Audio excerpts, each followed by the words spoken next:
నకిలీ కార్పొరేటర్ నయాదంద నకిలీ కార్పొరేటర్ నయాదంద భార్యల పేరు చెప్పుకొని భర్తలు చెలాయించేటువంటి పెత్తనం ఇలా ఉన్నటువంటి నేపథ్యంలో ఇలా గత బీఆర్ఎస్ హయాంలో ఇప్పుడున్నటువంటి కాంగ్రెస్ హయాంలో నకిలీ దందాలు పేద బడుగు బలైన వర్గాలను నయవంచన గురి చేస్తున్నటువంటి నకిలీ కార్పొరేటర్లు ఇలా వరంగల్లే కానీ హైదరాబాదే కానీ ఇలా ఉన్నటువంటి వివిధ జిల్లాలలో కానీ తెలంగాణ రాష్ట్ర వ్యాప్తంగా ఉన్నటువంటి ప్రతి ఒక్కరూ తెల్ల చొక్కా వేసుకొని జనాన్ని భయభ్రాంతులకు గురి చేసి ఇష్టానుసారంగా చేసేటువంటి అనేక మందికి సంబంధించినటువంటి నకిలీ దందా అనేటువంటి ప్రధాన వార్త.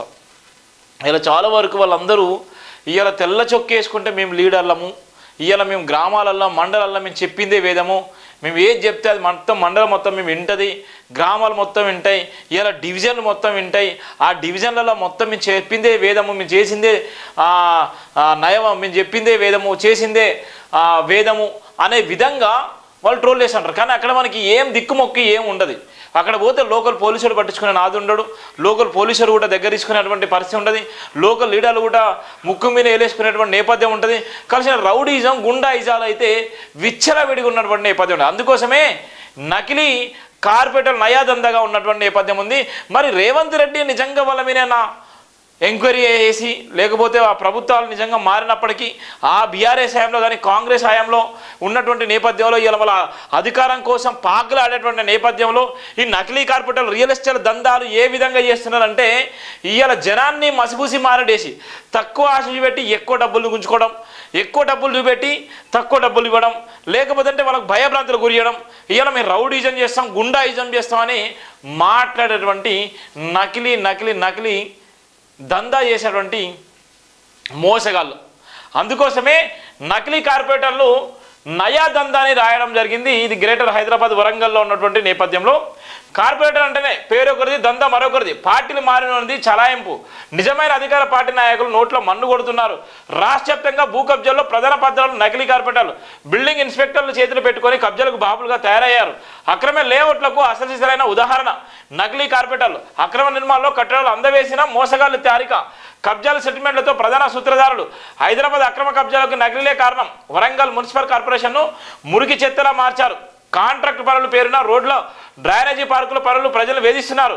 నకిలీగాళ్లు తాకిడికి ఉన్నతాధికారులే ప్రేక్షక పాత్ర వహిస్తున్నారు. సామాన్య ప్రజలను ముంచుడు, 100 కోట్లకు పరిగెత్తుడు. నకిలీ కార్పొరేటర్ల నయా దందా రాష్ట్రాన్ని కబ్జాలన్నీ నకిలీ కార్పొరేటర్లే చేస్తున్నారనే నేపథ్యం ఉంటుంది. ఇవాళ ఉన్నటువంటి కార్పొరేటర్లు ఎంత దారుణంగా చేస్తున్నారు. ఇవాళ ఉన్నటువంటి నేపథ్యంలో ఇవాళ చెరువులు నాలాలు కానీ, ఇవాళ చెరువు బఫర్ జోన్లో ఉన్నటువంటి నేపథ్యం కానీ, ఇవాళ ఉన్నటువంటి ఏదైతే ఎఫ్టీఎల్ పరిధిలో ఉన్నటువంటి భూములు కానీ, ఇవాళ శరుషికం అని చెప్పేటువంటి నేపథ్యం కానీ, ఇవాళ గవర్నమెంట్ స్థలాలు కానీ ఇవాళ కబ్జాలు గురి చేసింది ఎవరంటే ఇవాళ నకిలీ కార్పొరేటర్లు. ఇవాళ తెల్లబట్టలు వేసుకొని ఇవాళ నయవంచన గురి చేసి ఇవాళ మేము లీడర్ల వంచలాయించుకున్నటువంటి ప్రతి ఒక్కరు కూడా ఈ వార్త.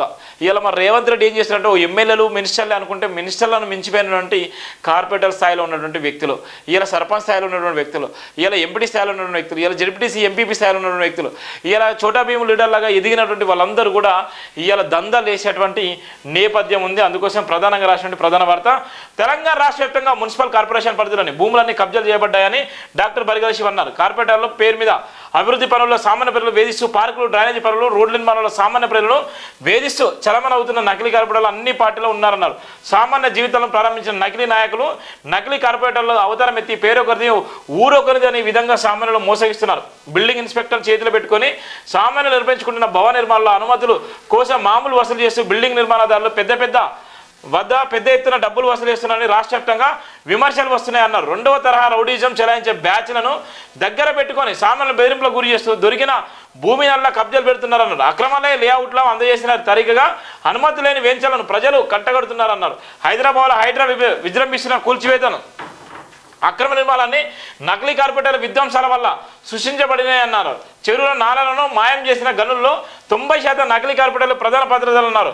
వరంగల్ మున్సిపల్ కార్పొరేషన్ పరిధిలో వేల సంఖ్యలో అక్రమ లేఅవుట్లు నిర్మించి భయంకరమైన కబ్జాలకు పాల్పడుతుంటే ఉన్నతాధికారులు సైతం ప్రేక్షక పాత్ర వహించాల్సిన దుస్థితి నెలకొల్పడిందన్నారు. నకిలీ కార్పొరేటర్ల దందాకు మున్సిపల్ రెవెన్యూ, పోలీస్, ఇరిగేషన్ శాఖల కేంద్ర స్థాయిలో సాయం అందిస్తున్నారని, నకిలీగాళ్ల కబ్జాలు భూములకు ఉన్నత భావాలు కలిగిన న్యాయవాదులు సైతం కచ్చివలలో చిక్కిన చేపల్లా నకిలీ కార్పొరేటర్లకు అండగా నిలుస్తున్నారన్నారు.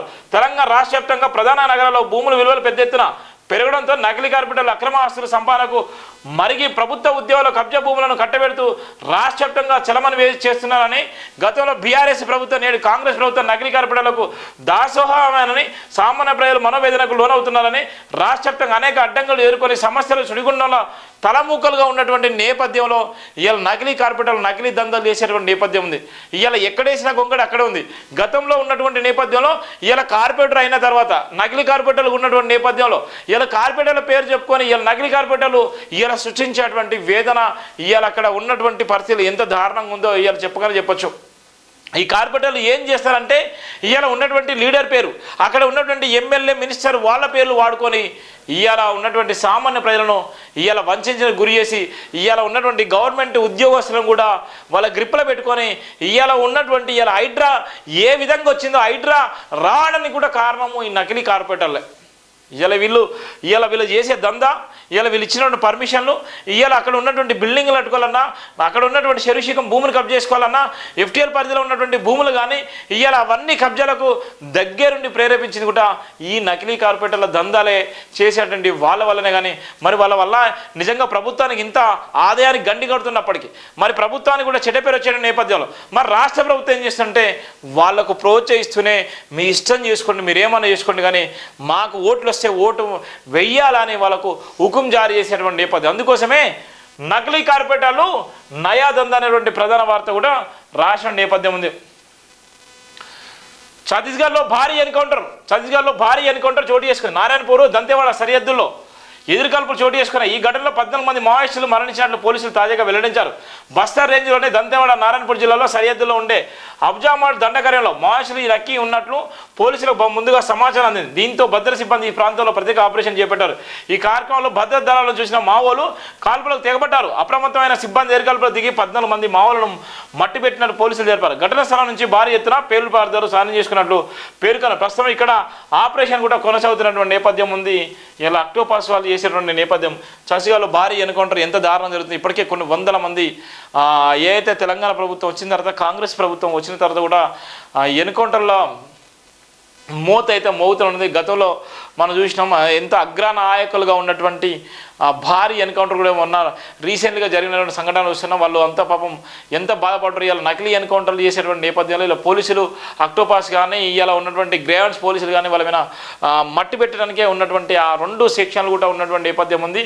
ఏదేమైనప్పటికీ నక్సలైట్లను అయితే ఊచకోత గురి చేసే నేపథ్యం ఉంది. మనం ఇక్కడ చూస్తున్న వార్త. రుణమాఫీ రైతు భరోసా రైతు బీమాను అమలు చేస్తాం. ఎప్పుడు చేస్తారో ఇంకా అర్థం కాదు. ఈ 3 అట్టే చేస్తున్నాం. 3 ఎప్పుడు చేస్తారు? ఇవాళ ప్రభుత్వం దగ్గర డబ్బులు లేక ఇవాళ ప్రభుత్వం ఇచ్చినటువంటి హామీలు నెరవేర్చలేక అసెంబ్లీ సాక్షిగా హరీష్ రావు చెప్పినప్పుడు కూడా రైతు బీమా ఇస్తే నేను నిజంగా రాజీనామా చేస్తాను, ఇలా 6 గ్యారెంటీలు ఇస్తే రాజీనామా చేస్తా అని ఆయన ఉన్నటువంటి అసెంబ్లీ స్పీకర్కి అసెంబ్లీ లేఖ రాసిన సందర్భాలున్నాయి. కానీ ఇప్పటి వరకు కూడా ఇంప్లిమెంటేషన్ చేయలేకపోయారు. ఆగస్ట్ అయిపోయింది, సెప్టెంబర్ అయిపోయింది, నవంబర్ డిసెంబర్ కూడా అయిపోతుంది, మళ్ళీ జనవరి కూడా వచ్చేటువంటి నేపథ్యం ఉంది. ఇప్పుడున్నటువంటి 6 గ్యారెంటీలు అమలు విషయం చేయట్లేదు. ఇలా మంత్రులు ఏ మంత్రి ఏం మాట్లాడుతారో, ఏ మంత్రి దగ్గర ఏ సబ్జెక్ట్ ఉందో అర్థం కాని పరిస్థితి.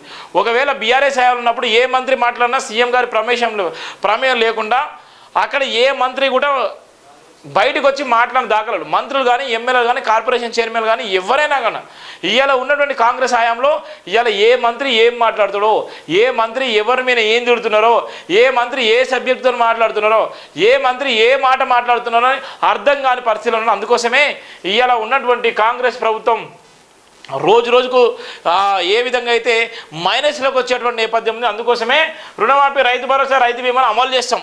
ఎప్పుడు చేస్తారని ప్రజలు కూడా కోరుతున్నారు. మరి చూద్దాం. రైతు